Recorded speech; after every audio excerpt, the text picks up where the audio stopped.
CD5.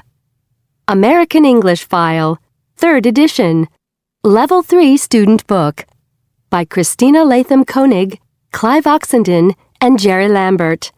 Published in copyright Oxford University Press, 2021.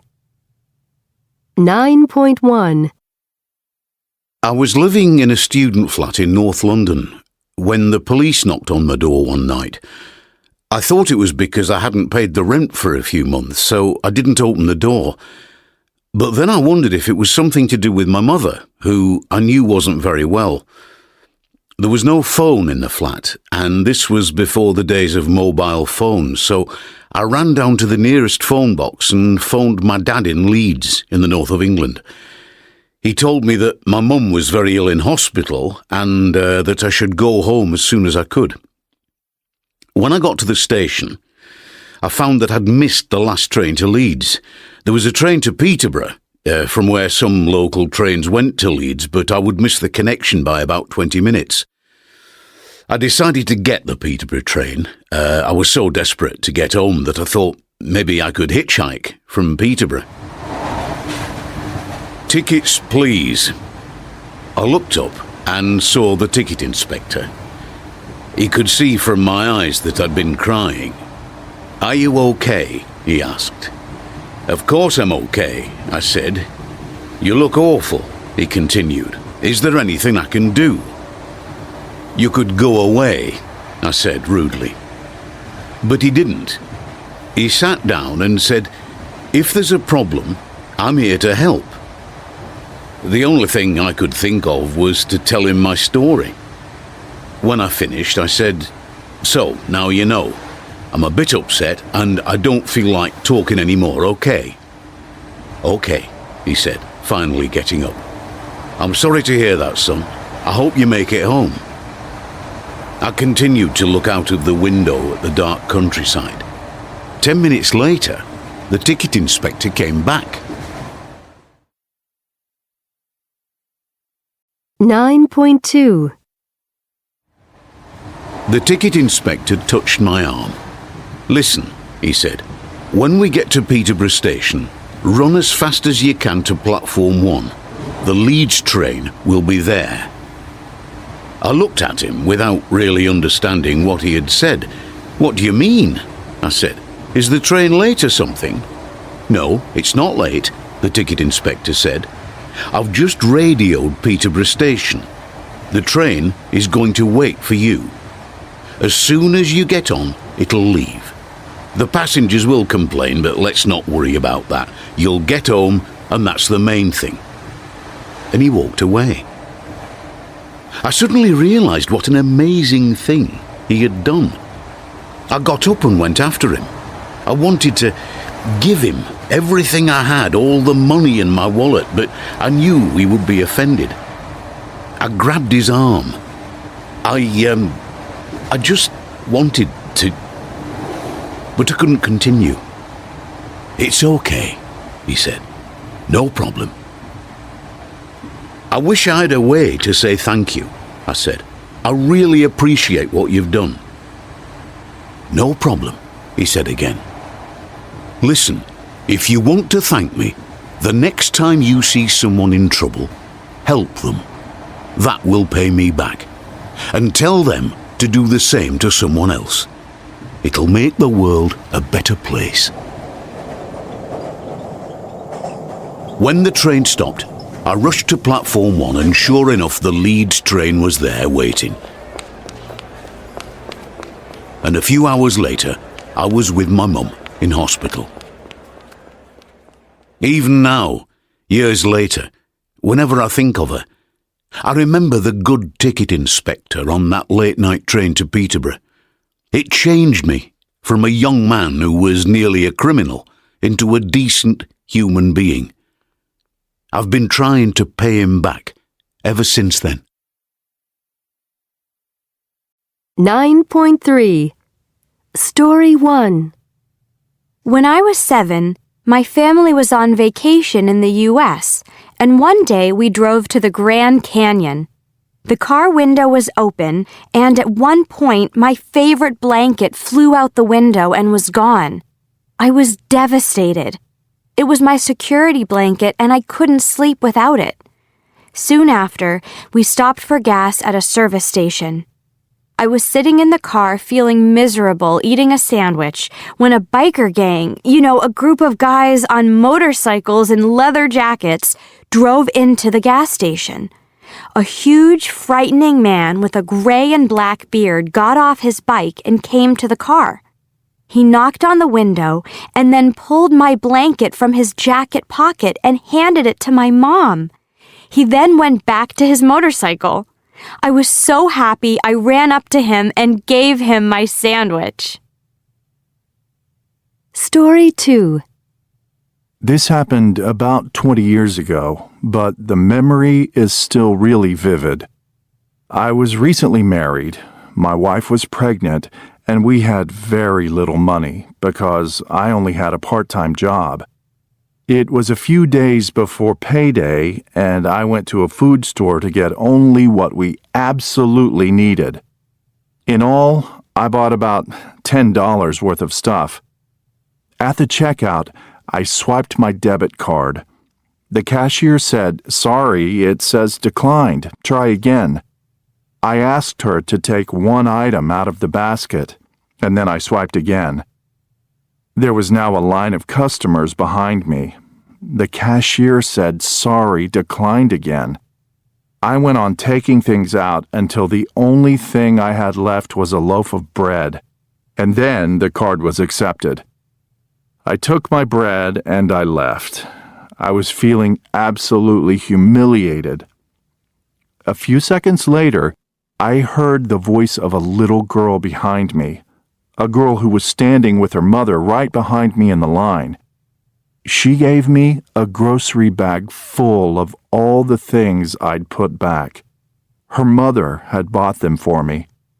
I still cry when I remember that moment and think how such a small act can mean so much for a person in need. Story 3. I'm a painter, and a couple of years ago I was traveling by plane to see friends, and I'd taken my painting things with me. I forgot about the rules about not being able to take liquids in carry-on bags. So when I got to security at the airport, the man took away all my paints. I was really angry with myself for being so stupid. But when I came back a week later, the security man was there at the baggage claim area with my paints. Not only had he kept them for me, but he'd also looked up the date and time of my return flight so that he could be there to meet me. 9.4. If I'd known you had a problem, I would have helped you. If Paul hadn't gone to Brazil, he wouldn't have met his wife. Would you have gone to the party if you'd known Lisa was there? You wouldn't have lost your job if you hadn't been late every day. 9.5. 1. If I'd known you were sick, I would have come to see you.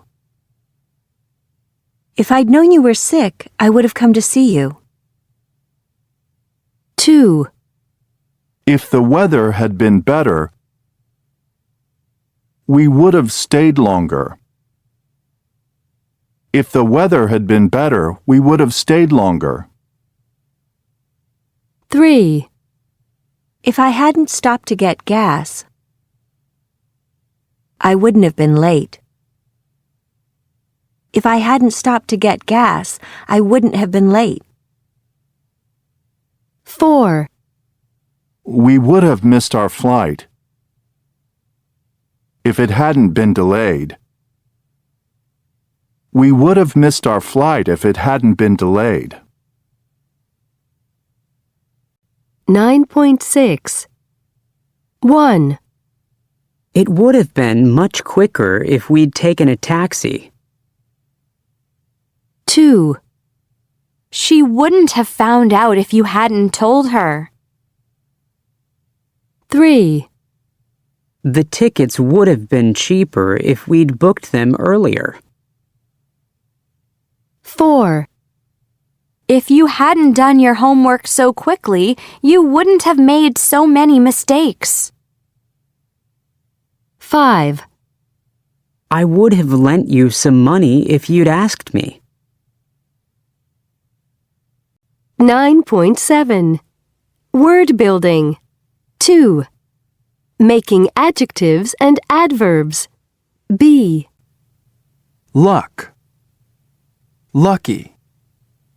Unlucky. Luckily.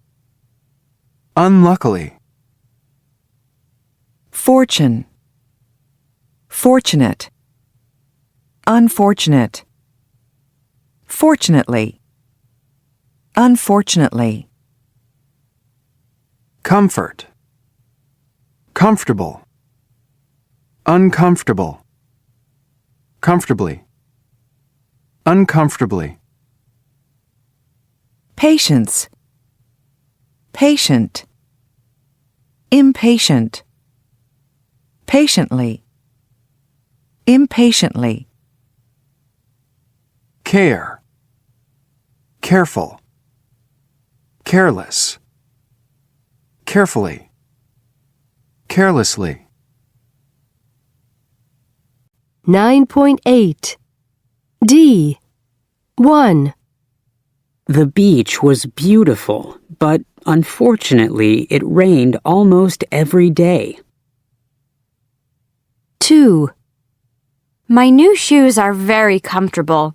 I wore them all day yesterday and they didn't hurt at all. 3. He took the exam quickly and carelessly, and so he made lots of mistakes. 4. We were really unlucky. We missed the flight by just 5 minutes. 5. Jack is a very impatient driver. He can't stand being behind someone who is driving slowly. 6. It was a bad accident, but luckily nobody was seriously hurt. 7. It was raining, but fans waited patiently in the line to buy tickets for tomorrow's concert. 8. The roads will be very icy tonight, so drive carefully. 9. The temperature dropped to 20 degrees, but fortunately, we were all wearing warm coats. 10. The bed in the hotel was incredibly uncomfortable. I hardly slept at all. 9.9. 2. An adapter. 4. A charger. 1. A flash drive. 5. A keyboard. 13. A mouse. 11. An outlet. 6. A plug. 8. A printer. 10. A remote control. 3. A router. 9. A speaker. 7. A switch. 12. A USB cable. 9.10. 1H. I changed the heat from 70 degrees to 62 degrees. I turned it down. 2F. I disconnected my printer from the computer. I unplugged it. 3D. I made the volume on the TV louder. I turned it up. 4A. I pressed the off button on the TV. I switched it off. 5G. I programmed the alarm on my phone for 7:30. I set it. 6I. I put my phone charger into an outlet. I plugged it in. 7J. I pressed the on button on my laptop. I switched it on. 8C. I got the latest version of an app. I updated it. 9E. I put antivirus software on my computer. I installed it. 10B. I removed a photo I didn't like. I deleted it. 9.11. A. I switched it off. B. I deleted it. C. I updated it. D. I turned it up. E. I installed it. F. I unplugged it. G. I set it. H. I turned it down. I. I plugged it in. J. I switched it on. 9.12. 1. Suddenly, I felt cut off and panicky. 2. We had lots of conversations with real-life humans. 3. I slept really well for the first time in months. 4. I felt really disconnected and lonely. 5. I really noticed the beauty of the countryside. 9.13. Technology addiction is real, and it's creating mental health problems all over the world. According to a recent survey, 6 out of 10 Americans report that they are addicted to their digital devices. So, it's no surprise that the idea of a digital detox is growing in popularity. But what is it actually like to go on one? Time to Log Off is an organization that runs 3-day digital detoxes in many different locations around the world. People who go on them are not allowed to use digital devices at all for 3 days. Journalist Anna McGee felt she was addicted to her smartphone, so when she read about the detoxes, she decided to go on one. When I arrived, the first thing I discovered was that there was no cell phone coverage, so I couldn't even cheat if I wanted to. Suddenly, I felt cut off and panicky. What if something happened to my husband? What if something terrible happened in the world? There were 8 other people on the detox with me. At 6 p.m., we met in the living room and handed in our devices, our phones or tablets or whatever. People looked scared. I was worried there was going to be lots of lectures on psychology, things like that. But no. Instead, there was yoga and walks through the countryside where we picked fruit and had lots of conversations with real-life humans. The first night I slept really well for the first time in months. But it wasn't always easy. The second evening, without my phone, I felt really disconnected and lonely. At yoga that night, I burst into tears and I felt awful not being able to call a friend. But by the third and final day, I'd changed.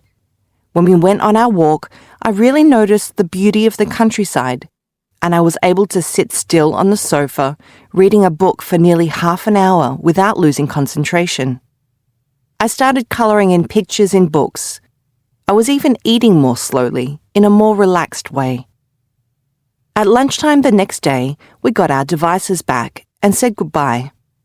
When I finally managed to get coverage, I hungrily checked my phone for messages, likes, comments, news, but nothing had really happened. I managed the whole 2-hour train trip back without checking my phone again, just noticing the countryside instead.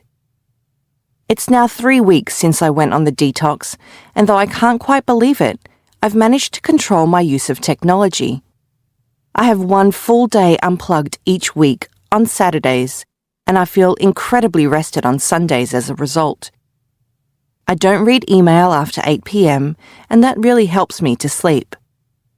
I know they're tiny steps, but I feel that I've changed. When I'm talking to friends, I feel that I'm much more present. I'm really focusing on them and not getting distracted by my phone. And I find that when I have a break, instead of wanting to scroll through Twitter or check WhatsApp, what I really want is real-life conversation. 9.14. 1. I used to have a lot of different gadgets, but now I use my phone for almost everything. 2. I'd like to have a better computer, but I don't have enough money to buy one right now. 3. I spend too much time online. I think I need a digital detox. 4. I have a lot of friends on Facebook, but only a few of them are close friends. 5. I never watch TV or movies on my phone because the screen isn't big enough. 6. I like Apple products, but I can't afford them.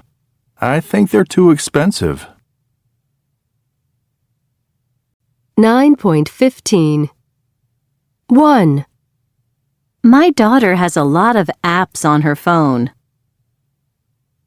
Nina has lots of clothes. 2. James eats a lot. 3. There aren't many cafes near here. Do you have many close friends? Do you watch much TV?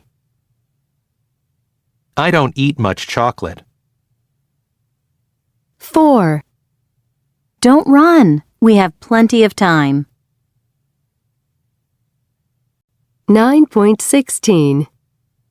1. Do you want some more ice cream? Just a little. The town only has a few movie theaters. 2. I'm so busy that I have very little time for myself. Sarah isn't popular, and she has very few friends. 3. I have less free time than I used to have.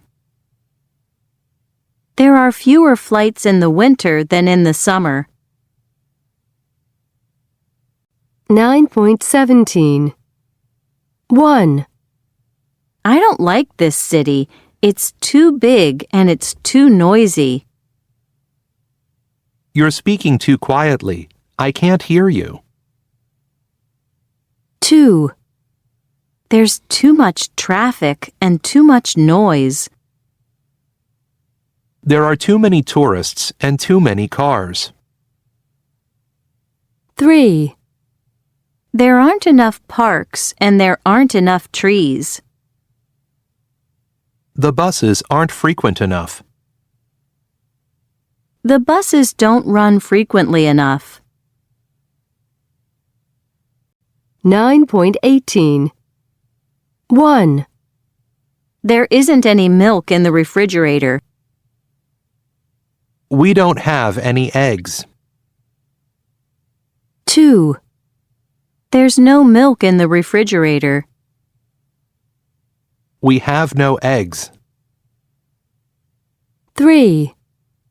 How many eggs do we have? None. I've used them all. 9.19. Up. Enough. Tough. Saw. Awe. Bought. Brought. Caught. Cough. Daughter. Thought. Phone. Oh. Although. Cat. Ah. Laugh. Boot. Ooh. Through. 9.20. 1, I bought a new iPhone, although I thought it was very expensive. 2, My daughter caught a bad cold. 3, We've been through some tough times. 4, I didn't laugh. It was a cough. 5, I thought I'd brought enough money with me. 9.21.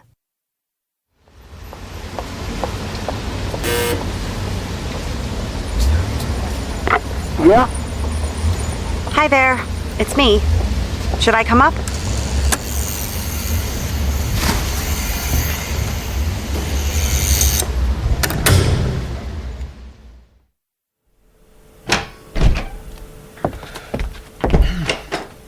Paul. That's right. Hi. Hi. Are you okay? Yes, fine, thanks. It's just that What? I wasn't expecting to see you. Really? Well, as you can see, I'm still here. It seems Rob just can't live without me. Yeah, he's going to miss me when I'm gone. But not for long. We'll meet up again when he goes back to London. Goes back? Yeah. He told me last night that he was planning to leave New York pretty soon. He what? Oh, hi, Jenny. Do you want some breakfast? I've got bagels. No, thank you, Rob. Why don't you two enjoy them? What's wrong? No idea. I just said you were planning to leave New York soon, and she... You what? I didn't say that. You didn't have to. This New York life isn't you, Rob, and you know it. No, I don't. I like New York, and Jenny's here. Oh, come on. What's the big deal? It's not like you want to marry her. Well... What? You do? Look, Paul, I'm serious about New York, and I'm serious about Jenny. And I want you to leave, today. You're joking, mate. No, I'm not. I'll even buy the ticket. 9.22. Hi, Jenny. Rob? Paul told me what he said to you, and it's not true. I'm not planning to leave New York. Oh, really? Could you tell me why Paul is still in your apartment? Well, he couldn't get a ticket to Boston. But you told me he was going a few days ago. Or was that another lie? No, of course it wasn't. He couldn't get a ticket. The buses to Boston were all full. So, do you know if he's got one now? I bought it. He's leaving this evening. But that isn't really the issue here, is it? You have to believe me, I don't want to leave New York. How can I believe you? I know you're missing London because you said the same thing to Carrie at the restaurant. Look, Rob, I'd like to know what you really want. What do you mean? When you and Paul were together, it was like you were a different person. You know what Paul's like. What was I meant to do? But that isn't the kind of life I want anymore. I'm not like that. I know you're not. But I wonder if you really want to be here. I wonder if... Jenny, what is it? Forget it. Jenny, what are you worrying about? I don't know if this is going to work out. You're not serious. I'm just not sure if we want the same things anymore. That's crazy. Jenny, good morning, Rob. Don? I need a word. Can you tell me what you decided at the last meeting? Right away, Don. Rob was just leaving.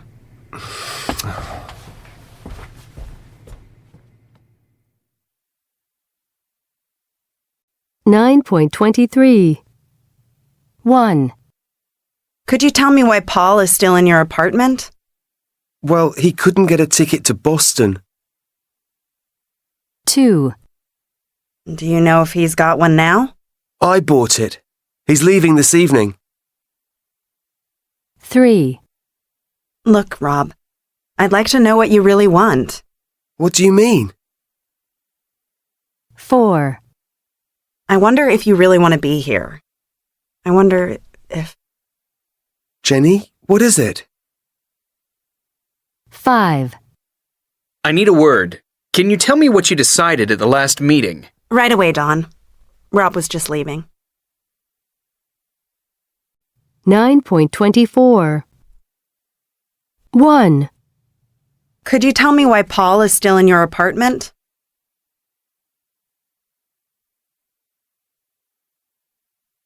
2.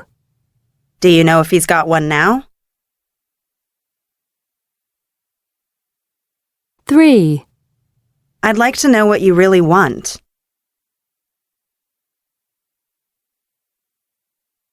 4.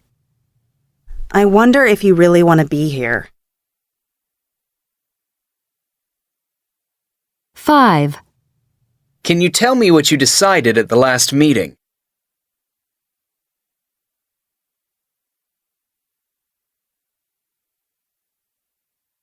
Nine point 25.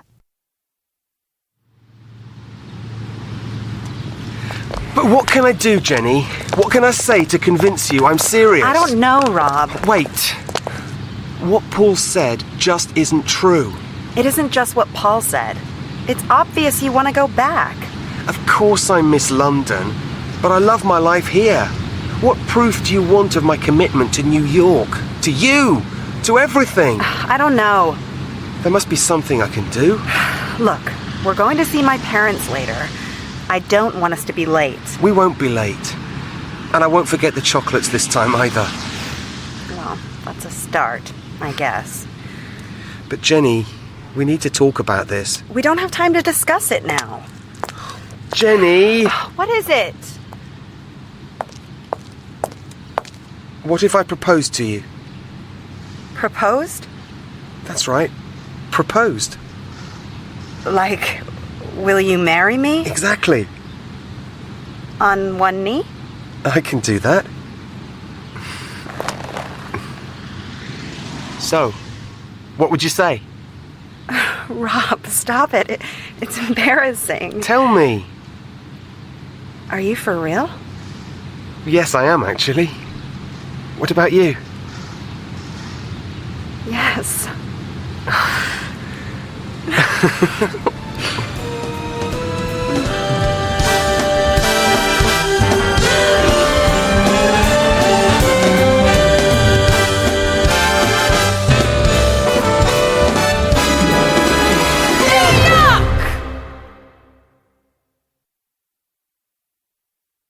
9.26.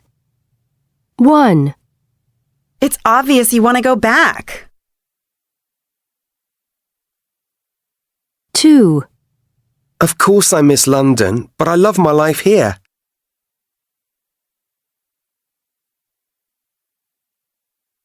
3. And I won't forget the chocolates this time either.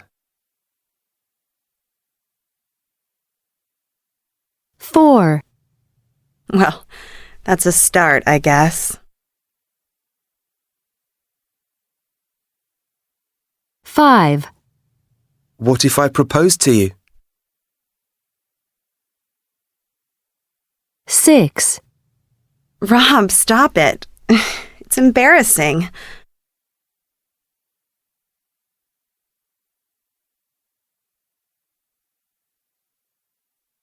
10.1. 1. Harper Lee is the woman who wrote To Kill a Mockingbird. I'm looking for a book that teaches you how to relax. That's the house where I was born. 2. Is Frank the man whose brother plays for the Lakers? It's a tree whose leaves change color in the fall. 3. I just got a text from the girl I met on the flight to Paris. This is the phone I bought yesterday. 10.2. This painting, which was painted in 1860, is worth millions of dollars. Last week I visited my Aunt Jane, who's nearly 90 years old. Burford, where my grandfather was born, is a beautiful little town. My neighbor, whose son goes to my son's school, has just remarried. 10.3 1. In 1893, Louis Comfort Tiffany exhibited some of his stained glass lamps at the World's Fair in Chicago. 2. The F-Series pickup truck, introduced in 1948, was the first post-World War II truck designed by the Ford Motor Company. 3. The first Barbie dolls, created by Ruth Handler and Jack Ryan, were produced in 1959 and sold over 350,000 in the first year. 4. In 1965, artist Robert Indiana had an idea for a painting with the word love as the main focus. 10.4 1. The Tiffany lamp. Louis Comfort Tiffany was an artist and designer who specialized in decorative arts like glass design, jewelry making, and metalwork. He began his career as a painter, and he studied under George Inness and Samuel Coleman. But then he became interested in glass making.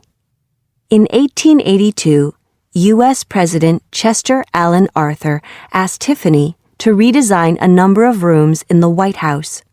Tiffany repainted walls, changed wallpaper, and added beautifully colored stained glass to gas lamps and windows throughout the house.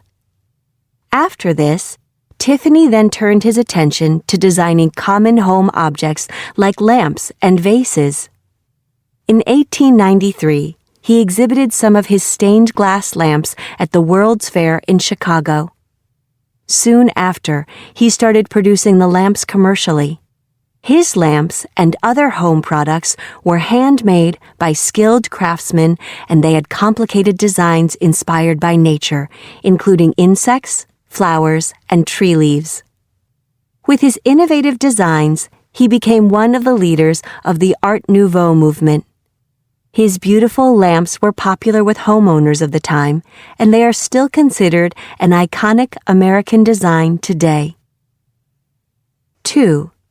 The Ford F-Series pickup truck. The F-Series pickup truck, introduced in 1948, was the first post-World War II truck designed by the Ford Motor Company. It had several innovations. For example, it had a wide cab for the driver and new options like a windshield washer.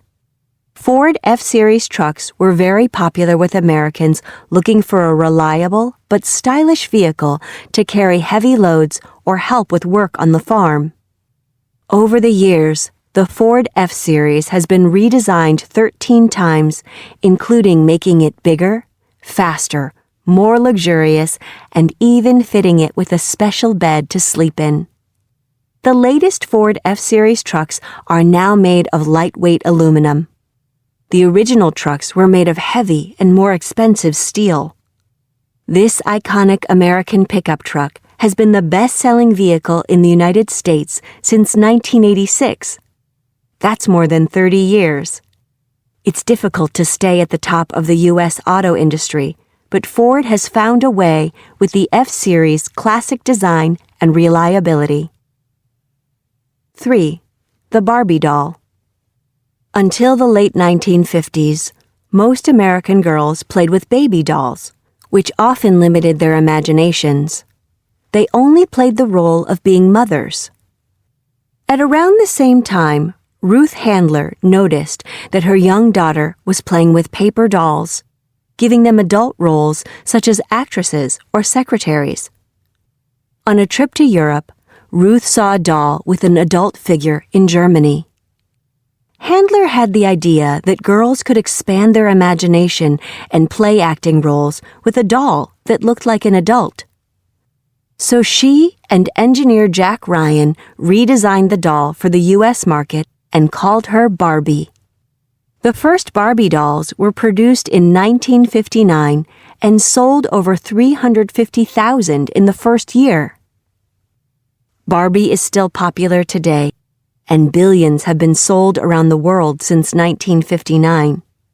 Mattel Incorporated, the company that produces Barbie, reports that 90% of American girls between the ages of 3 and 10 have a Barbie doll. 4.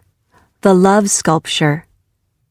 In 1965, artist Robert Indiana had an idea for a painting with the word love as the main focus. He decided to break the word up into 2 lines, putting the L-O on top of the V-E. He then changed the angle of the O a little, and an iconic American design was born.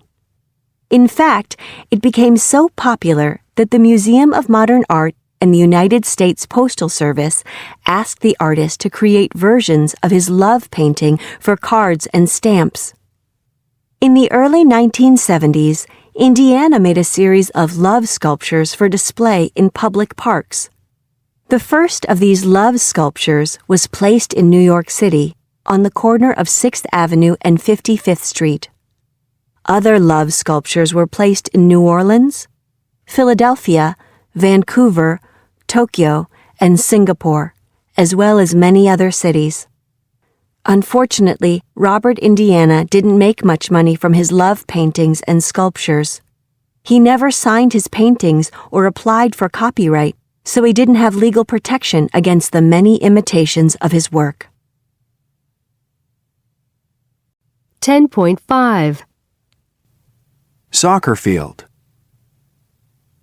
Speed camera. Sunglasses. Town hall. Bookcase. Classmate. Profile picture. 10.6. 1. Detectives. 2. Witnesses. 3. Victims. 4. Murderer. 5. Murder. 6. Evidence. 7. Suspects. 8. Solve. 9. Prove. 10.7. Part 1. Good morning, and thank you for coming, Mr. Morton. Or should it be Detective Morton? You were a detective with Scotland Yard, weren't you? Yes, that's right. For 25 years. I retired last year. People today are still fascinated by the identity of Jack the Ripper, over 130 years after the crimes were committed. It's incredible, isn't it? Well, it's not really that surprising. People are always interested in unsolved murders, and Jack the Ripper has become a sort of cult horror figure. So, what can you tell us about some of the new theories about his identity? Well, a recent new theory was put forward by a crime historian named Jan Bonderson. He thinks that Jack the Ripper was a Dutch sailor named Hendrik de Jong. What evidence does he have? Well, de Jong was definitely a murderer. He killed 4 women in Holland and Belgium, including 2 of his ex-wives. He also traveled to London a lot, and he was there when the Jack the Ripper murders took place. He also matches the descriptions we have of Jack the Ripper. How credible is his theory? Well, even Dr. Bonderson says that it's impossible to know for certain if de Jong was Jack the Ripper. I would say it's possible, but there isn't really enough conclusive evidence. 10.8. Part 2. The next recent theory I'm interested in comes from the movie director Bruce Robinson, who wrote a book in 2016 called They All Love Jack. What can you tell us about it? Bruce Robinson is convinced that Jack the Ripper was in fact Michael Maybrick, the brother of one of the original suspects, James Maybrick. He thinks that the style of the murders indicates that there was a connection with the Freemasons, which both brothers were. What did Michael do? He was a popular singer and composer of songs at the time, and Robinson thinks that the Ripper's letters are similar in style to some of his songs. And the fact that they were posted from so many different parts of the UK makes sense because Michael was on tour at the time. Robinson thinks he was a psychopath and was responsible for at least 16 more murders that took place in England later. He even thinks that Michael went on to murder his brother James. But he was never arrested, was he? No, he wasn't. However, Bruce thinks that by 1893 the police had begun to suspect him. But because many of the police themselves were Freemasons, they allowed him to escape to the Isle of Wight, where he lived for the rest of his life. And what do you think? I think the book is well researched, but I don't really believe his conspiracy theory, that the police knew it was Michael and let him get away. I think the reason the Ripper was never caught was because the police were incompetent, not corrupt. 10.9 Part 3 Finally, let's talk about Patricia Cornwell's research. In her 2002 book, Jack the Ripper, Case Closed, she said that she had identified the murderer and that she was convinced that Jack the Ripper was in fact Walter Sickert, the painter. What evidence did she put forward to support this claim? Well, she mainly used DNA analysis. She actually spent over $2.5 million buying 32 paintings by Sickert. She cut up one of them to get the DNA from it.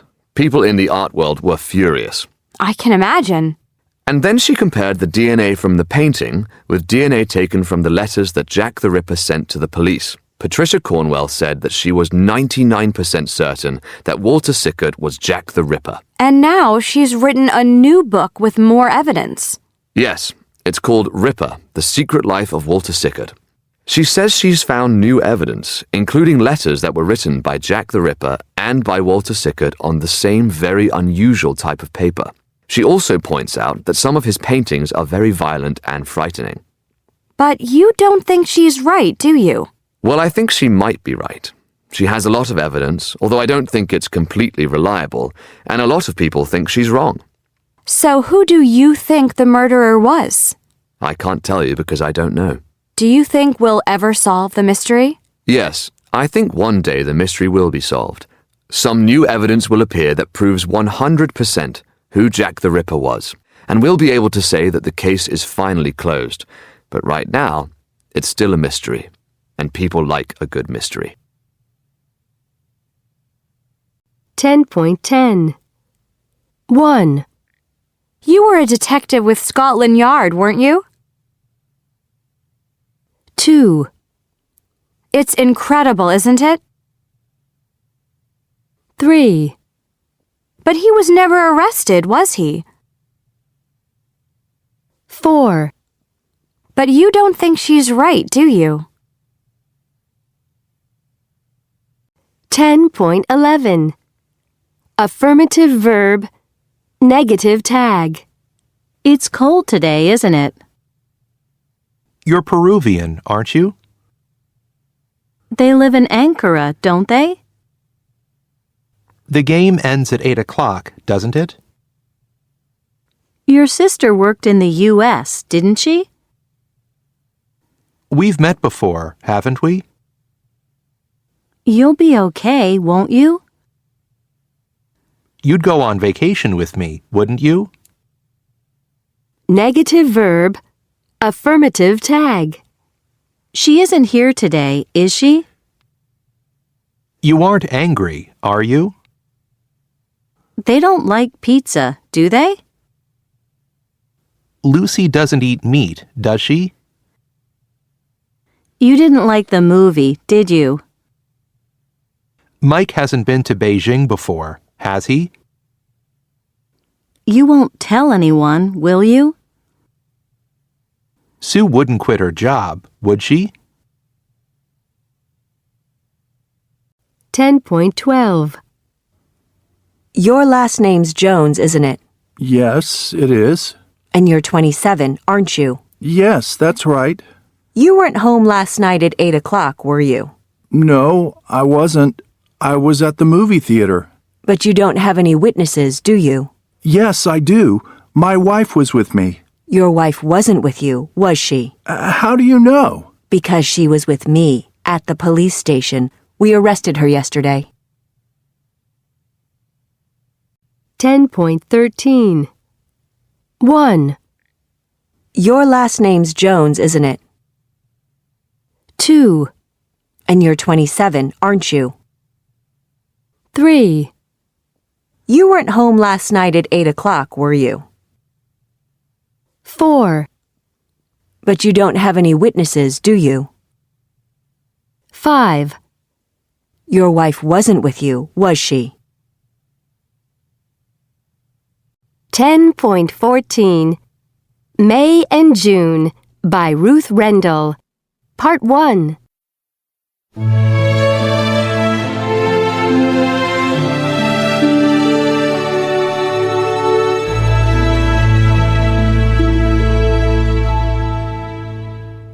Mr. and Mrs. Thrace named their daughters May and June because of the months when they were born. May was the oldest. She was changeable like the month, sometimes warm, sometimes cold, and neither pretty nor smart. June, however, was both, and her sunny personality brought her many admirers. When May was 20, she met a young lawyer named Walter. He was extremely good-looking, and his father was wealthy. May fell passionately in love with him. He asked her to marry him, and of course she accepted. During that time, May almost became beautiful, but the intensity of her passion frightened Mrs. Thrace. June was away from home, studying to be a teacher, when May and Walter got engaged, so Walter had never met her. But a month before the wedding, June came home for summer vacation. It was all very unfortunate, Mrs. Thrace said over and over again. If Walter had left May for some unknown girl, they would have been furious. But what could they say or do when he had fallen in love with their younger daughter? May became violent and tried to attack June with a knife. "We're all terribly sorry for you, darling," said Mrs. Thrace. "I will never marry now," said May. "She's ruined my life. She stole my husband." "He wasn't your husband, May," her mother replied. When June and Walter came to visit, May always went out, but she knew about them because she always read June's letters to her mother. She knew that they had a big house, that they collected furniture and pictures, and that they didn't have any children. She knew where they went for their vacations and who their friends were, but she could never discover if Walter loved June or not. She thought that perhaps he was sorry that he had married June and not her. This thought was the only thing that comforted her.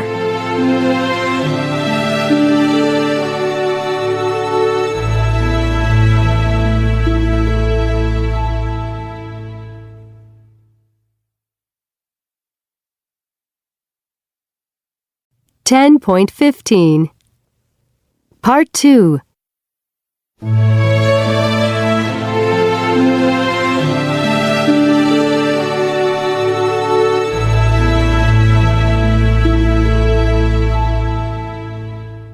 May never married, and she continued to live at home for over 30 years until her parents died.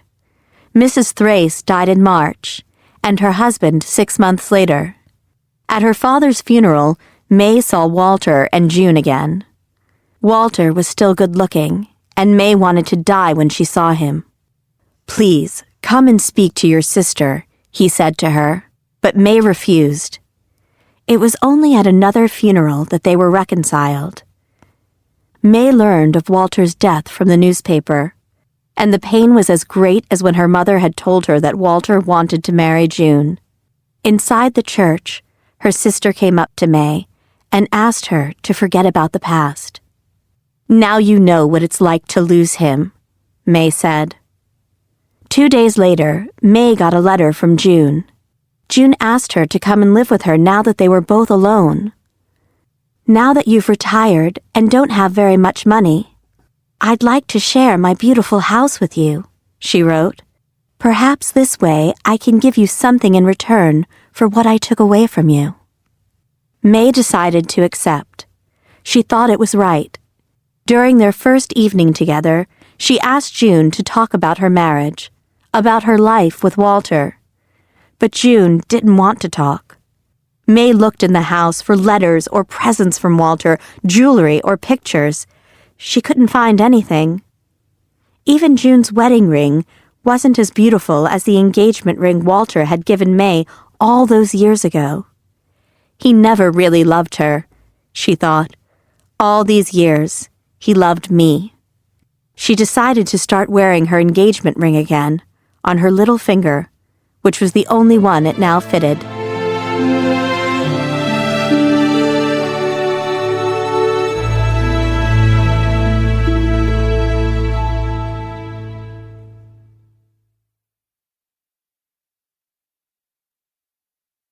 (10.16) Part 3.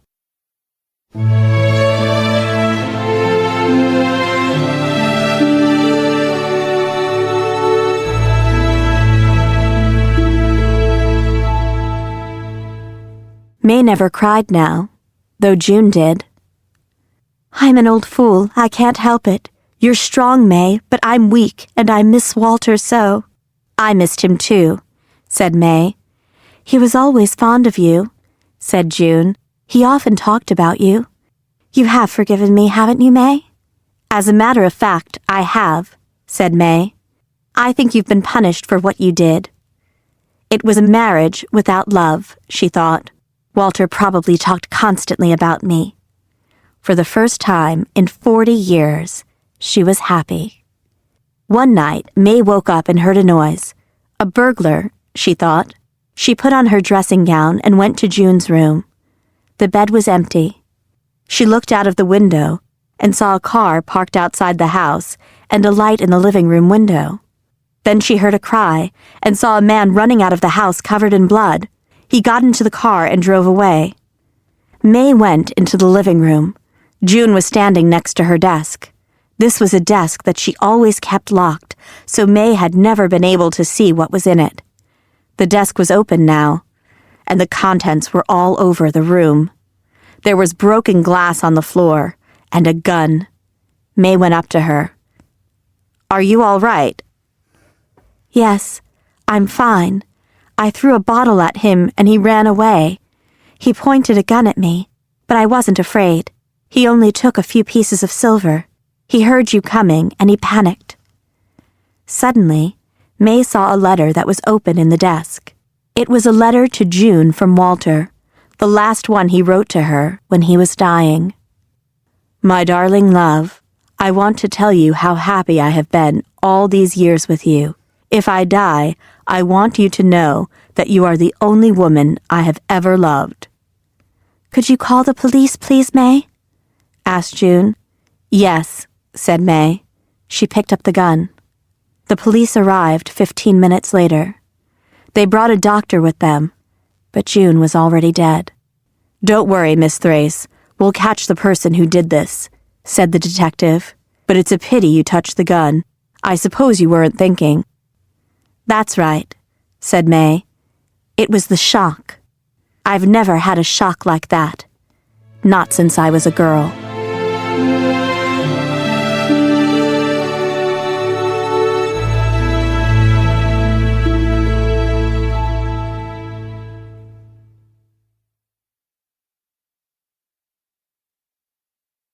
(10.17) 1. Have you ever helped a stranger or been helped by a stranger? Yes, a few months ago I was catching a train home from work, and I went past a little girl with her two grandparents, and she was crying and she was really unhappy. And I thought, oh dear, but there's nothing I can do. So I went into the station and I went up the stairs, over the bridge, down the other side. And then on the floor I saw a little toy panda. And immediately I knew that that was the little girl's panda, and that's why she was crying. So I ran back up the stairs over the bridge, out of the station, and I saw the family in the car park. I could still hear the little girl crying. And I ran up and said, "Is this yours?" And the little girl took it, and the grandparents just said, "Oh, thank you, thank you, thank you." So that was nice. 2.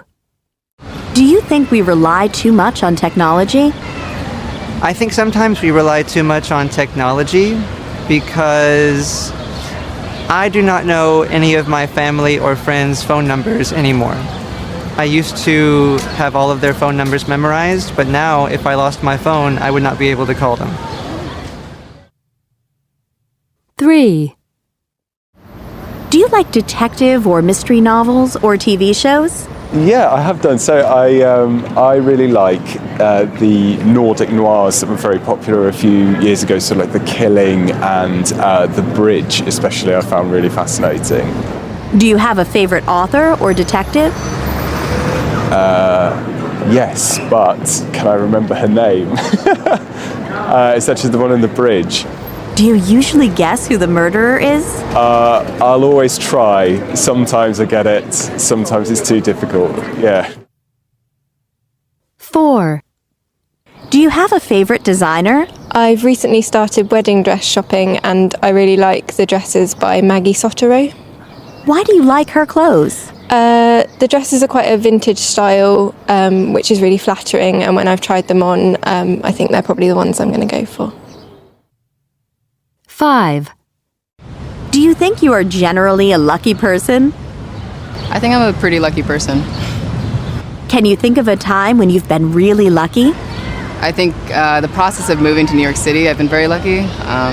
Everything kind of just laid in place, like finding an apartment or getting a job has just kind of laid perfectly. End of CD5.